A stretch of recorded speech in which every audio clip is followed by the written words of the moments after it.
नमस्कार दोस्तों, वर्मा स्टोरीज में आपका एक बार फिर से हृदय से स्वागत है। मैं हूं आपका अपना विवेक वर्मा। दोस्तों, हमारे शास्त्रों में कहा गया है कि किसी भी मकान को ईंट और पत्थर से बनाया जा सकता है, लेकिन उस मकान को एक घर सिर्फ एक स्त्री बनाती है। हमारे समाज में घर की स्त्री को गृह लक्ष्मी का दर्जा दिया गया है।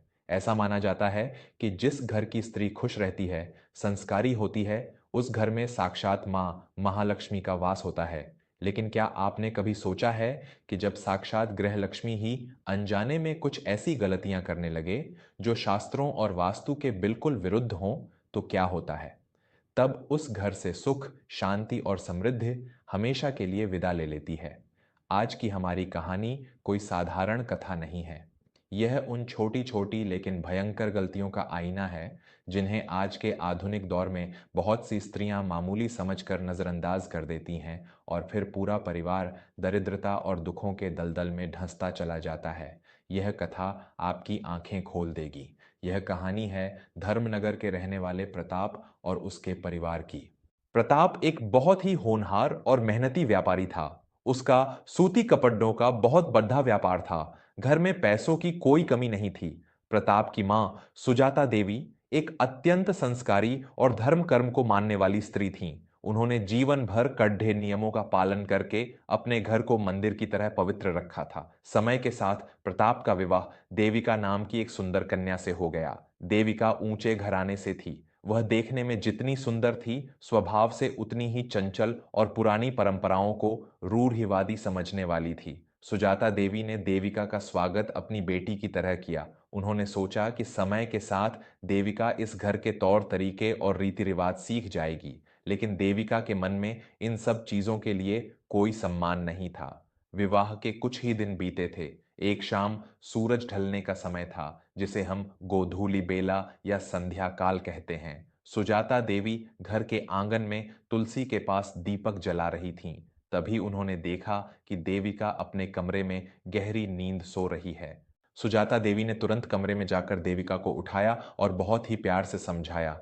बेटी देविका, संध्या के समय कभी नहीं सोना चाहिए। हमारे शास्त्रों में लिखा है कि जब दिन और रात का मिलन होता है, उस वक्त भगवान शिव और माता पार्वती पृथ्वी का भ्रमण करते हैं। माता लक्ष्मी हर घर के द्वार पर आती हैं। जो स्त्री इस समय सोती है, उसके घर से माता लक्ष्मी बिना प्रवेश किए ही लौट जाती हैं। शाम के समय घर की स्त्री को हाथ मुंह धोकर दीपक जलाना चाहिए। देविका ने मुंह बनाते हुए और झल्लाते हुए कहा, क्या माँ जी, आप भी इन पुरानी और दकियानुसी बातों को लेकर बैठी रहती हैं? मुझे दिन भर काम के बाद थकान हो गई थी, इसलिए सो गई। नींद का भगवान से क्या लेना देना? आप मुझे मेरे तरीके से जीने दीजिए। सुजाता देवी मन महसूस कर रह गईं। यह तो केवल शुरुआत थी। देविका की आदतें सुधरने के बजाय और बिगड़ती गईं। वह घर के सबसे अहम नियमों को तोड़ने लगी थी। एक रात प्रताप व्यापार के सिलसिले में शहर से बाहर गया था। सुजाता देवी की तबीयत कुछ ठीक नहीं थी। रात का भोजन करने के बाद देविका ने झूठे बर्तनों का अंबार रसोई में ही छोड़ दिया और सोने चली गई। सुजाता देवी ने जब सुबह उठकर यह देखा तो उनका हृदय कांप उठा। उन्होंने देविका को बुलाकर कहा, देविका, रसोई घर हमारे लिए साक्षात अन्नपूर्णा माता का मंदिर है। रात के समय झूठे बर्तनों को छोड़ना सबसे बद्धा वास्तु दोष है। जिन झूठे बर्तनों में हम भोजन करते हैं, उन्हें रात भर गंदा छोड़ने से घर में राहु और केतु का प्रभाव बढ़ता है। नकारात्मक ऊर्जा पूरे घर में फैल जाती है, और जिस घर की रसोई अपवित्र हो, वहां कभी धन नहीं टिकता। देविका ने फिर से उनकी बात को अनसुना कर दिया और अहंकार से बोली, माँ जी, मेरे मायके में तो नौकर काम करते थे, यहां मुझे खुद करना पड़ रहा है। रात को मुझसे बर्तन नहीं मांजते, सुबह धो लूंगी, इसमें कौन सा पहाड़ टूट पड़ेगा? देविका की तीसरी और सबसे बड़ी गलती थी घर की देहरी, यानी चौखट का अपमान करना। अक्सर जब वह बाहर से आती तो जल्दबाजी में अपने पैरों से दरवाजे को धक्का मारती या चौखट पर पैर रखकर खड़िड्डी हो जाती। हमारे सनातन धर्म में चौखट की पूजा की जाती है। चौखट को पार करके ही शुभ ऊर्जा घर में आती है। जब कोई स्त्री अपने ही घर की चौखट पर पैर पटकती है या उसे लात मारती है, तो वह साक्षात अपने भाग्य को लात मार रही होती है। लेकिन देविका को समझाने का कोई फायदा नहीं था। उसकी चौथी गलती भी कम भयंकर नहीं थी। वह अक्सर रात के समय घर में झाड़ू लगाती थी और कूधा घर के बाहर फेंक देती थी। सुजाता देवी ने कई बार हाथ जोड़कर उसे रोका। बेटी, सूरज ढलने के बाद घर का कूड़ा बाहर फेंकना अपने घर की लक्ष्मी को बाहर फेंकने के समान है। रात के समय तो घर की धूल भी बाहर नहीं निकालनी चाहिए। लेकिन देविका के कानों पर जूं तक नहीं रेंगती थी। वह हर बार सुजाता देवी को अज्ञानी कहकर उनका अपमान कर देती और उसकी सबसे भयंकर पांचवी गलती थी अन्न का अपमान और क्रोध में भोजन परोसना। देविका जब भी प्रताप या सुजाता देवी को खाना परोसती तो अक्सर बर्तनों को पटकती, मुंह में कुछ न कुछ बद्दाती या किसी बात पर गुस्सा दिखाती। शास्त्र कहते हैं कि जो स्त्री क्रोधित होकर रोते हुए या चिल्लाते हुए अपने परिवार को भोजन कराती है, वह भोजन अमृत भी हो तो विष बन जाता है। उस घर से बरकत ऐसे उडेड़ी जाती है जैसे कपूर उडेड़ी जाता है। और वही हुआ। प्रकृति के नियम किसी के लिए नहीं बदलते। देविका की इन लगातार गलतियों से घर में नकारात्मक ऊर्जा का पहाड़ा खड्डा हो गया। घर की शांति पूरी तरह से भंग हो गई। कुछ ही महीनों के भीतर प्रताप के व्यापार में भयंकर नुकसान होने लगा। उसके गोदाम में रखा सारा कपड्डा दीमकों ने खराब कर दिया। जिन लोगों ने उससे माल लिया था वे पैसे देने से मुकर गए। प्रताप पर कर्ज बढ़ाने लगा। जो प्रताप कभी हंसता मुस्कुराता घर आता था, अब वह हर वक्त तनाव में रहने लगा। घर में हर रोज कलह होने लगी। जो घर कभी मंदिर जैसा लगता था, अब वहां हर वक्त उदासी और निराशा का पहरा रहता था। एक दिन नौबत यहां तक आ गई कि प्रताप की दुकान पर ताला लग गया। लेनदार घर के बाहर आकर गालियां देने लगे। प्रताप ने अपना सिर पकड़ डीएच लिया और सुजाता देवी के पैरों में गिरकर रोने लगा। माँ, मुझे समझ नहीं आ रहा कि यह सब क्या हो रहा है। मेरी सारी मेहनत मिट्टी में मिल गई। ऐसा लगता है जैसे किसी ने हमारे घर को श्राप दे दिया है। हम तो सड्डा टैग पर आ गए माँ। सुजाता देवी की आंखों से भी आंसू बह रहे थे। वे जानती थीं कि यह किसी बाहरी का श्राप नहीं, बल्कि उनके ही घर की गृह लक्ष्मी द्वारा किया गया वास्तु और धर्म का अपमान है। देविका दरवाजे के पीछे खड़ी यह सब देख रही थी। पहली बार उसे अंदर से घबराहट महसूस हुई। उसे लगा कि कहीं न कहीं यह सब उसकी वजह से तो नहीं हो रहा। उसी रात देविका अपने कमरे में सो रही थी। प्रताप चिंता के मारे बाहर आंगन में टहल रहा था। देविका को नींद में एक बहुत ही स्पष्ट और भयानक स्वप्न आया। उसने देखा कि उनके घर का मुख्य द्वार खुला है और एक अत्यंत दिव्य और तेजवान स्त्री, जिसने लाल रंग के वस्त्र पहने हैं और जो आभूषणों से लदी हैं, उनके घर से बाहर जा रही हैं। देविका ने स्वप्न में ही दौड़कर उस स्त्री के चरण पकड़ ले लिए। देविका रोते हुए बोली, आप कौन हैं माते, और इस तरह हमारे घर से मुंह फेर कर कहाँ जा रही हैं?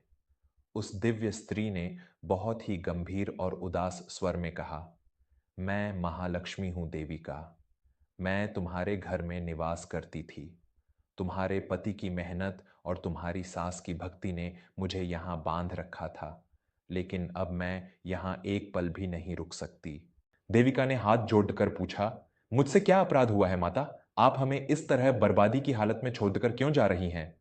माता लक्ष्मी ने देविका की तरफ देखा और कहा, जहां मेरा सम्मान नहीं, जहां अन्न और देहरी का अपमान हो, वहां मैं एक क्षण भी नहीं रुकती। तुमने संध्या काल में सोकर मेरे आगमन का अपमान किया। तुमने रात में झूठे बर्तन छोड़ाकर मेरे स्वरूप अन्नपूर्णा का निरादर किया। तुमने चौखट को लात मारकर मेरे प्रवेश द्वार को अपवित्र किया। रात में झाड़ू लगाकर तुमने मेरी ऊर्जा को घर से बाहर फेंका। और सबसे बड़ा पाप, तुमने क्रोध और अहंकार के साथ परिवार को भोजन परोसा। जिस घर की स्त्री के स्वभाव में मिठास और सम्मान न हो, वहां लक्ष्मी का वास कभी नहीं हो सकता। तुमने अपने ही हाथों से अपने सौभाग्य को जलाकर भस्म कर दिया है। इतना कहकर माता लक्ष्मी वहां से अदृश्य हो गईं। देविका जोर से चीख मारते हुए उठी। उसका पूरा शरीर पसीने से भीग चुका था। वह हाँफ रही थी। उसे अपनी सास सुजाता देवी की कही हुई एक एक बात याद आने लगी। उसका अहंकार चूर चूर हो चुका था। वह समझ गई थी कि आधुनिकता के नाम पर उसने जो अपनी परंपराओं का अपमान किया है, उसी की सजा उसके निर्दोष पति को मिल रही है। देविका उसी समय दौड़कर सुजाता देवी के कमरे में गई। सुजाता देवी भगवान की मूर्ति के सामने बैठकर रो रही थीं। देविका उनके पैरों में गिर पड्ढी और फूट फूट कर रोने लगी। मुझे माफ कर दीजिए माँ जी, मुझसे बहुत बड़ा पाप हो गया है। मेरे अज्ञान और मेरे अहंकार ने इस घर की खुशियां छीन ली। मैंने माता लक्ष्मी का अपमान किया है। मैंने अपने पति की मेहनत को मिट्टी में मिला दिया। मुझे कोई रास्ता दिखाइए माँ जी, मैं सब कुछ ठीक करना चाहती हूँ। मैं इस घर को टूटने नहीं दे सकती। सुजाता देवी ने देविका को उठाया और सीने से लगा लिया। उन्होंने देविका के आंसू पोंछते हुए कहा, ईश्वर बहुत दयालु हैं बेटी। सुबह का भूला अगर शाम को घर आ जाए तो उसे भूला नहीं कहते। जब इंसान को अपनी गलती का सच्चा पश्चाताप हो जाए तो भगवान उसे क्षमा करने में देर नहीं लगाते। आज से ही एक नई शुरुआत कर बेटी।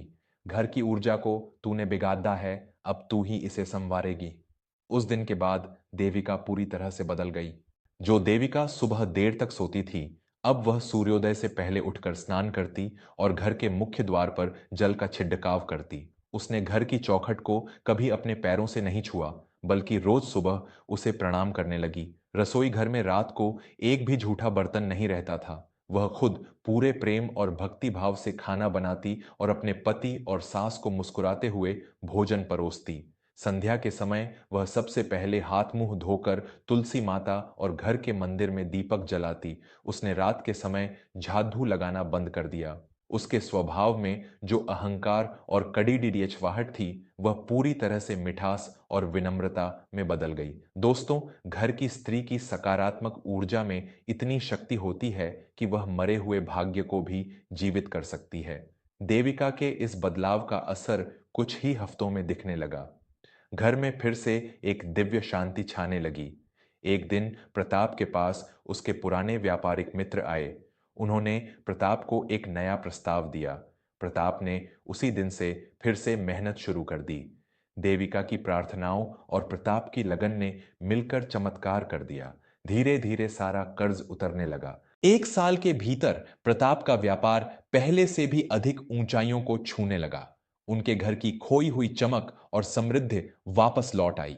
देविका अब समझ चुकी थी कि स्त्री केवल घर का काम करने वाली नहीं होती, वह उस घर की आत्मा होती है। उसके आचरण, उसके व्यवहार और उसकी दिनचर्या से ही घर का भाग्य तय होता है। तो दोस्तों, यह थी वह कथा जो हमें सिखाती है कि हमारी प्राचीन परंपराएं और वास्तु के नियम कोई अंधविश्वास नहीं है। इनके पीछे ऊर्जा का बहुत बड़ा विज्ञान छिपा है। आप चाहे कितने भी आधुनिक क्यों ना हो जाएं, लेकिन कुछ नियम कभी नहीं बदलते।